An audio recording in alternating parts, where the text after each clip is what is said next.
A central setting of much of the Torah's narrative is the desert. Chazal noticed this, and they even go so far as to say that the desert is the place, the source of all good things. The question is why? Why would a wasteland feature so prominently in the Torah? What is there about the desert that we can learn and take away for our own lives?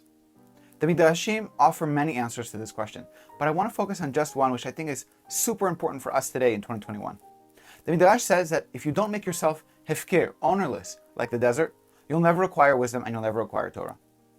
What's so important about this feature of the desert, that it's ownerless, that allows us to acquire wisdom, whereas if we took ownership of something, we wouldn't be able to? Well, let's think about that for a second. When I have an idea and I take ownership of it, I all of a sudden want to start to defend that idea. It's mine. It's an idea that I've come up with, and therefore I start to tie these threads of meaning to that idea, and I don't want to let it go.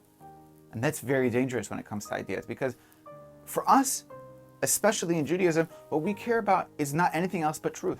The Gemara tells us that God's seal, his stamp, is emet, is truth.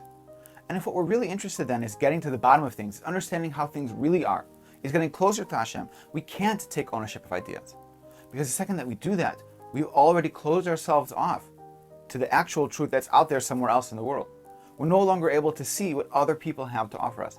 And so, mimela, we're never going to be able to come to truth because we're not ownerless. Our ideas aren't ownerless. When something is hefker, it's open to everyone. It's not yours, it's not mine. It just is. The desert is. Nobody can take ownership of the desert. Ideas are like that too. The true ideas, they don't need to be owned because they stand powerfully, like the desert, on their own. Shabbat Shalom.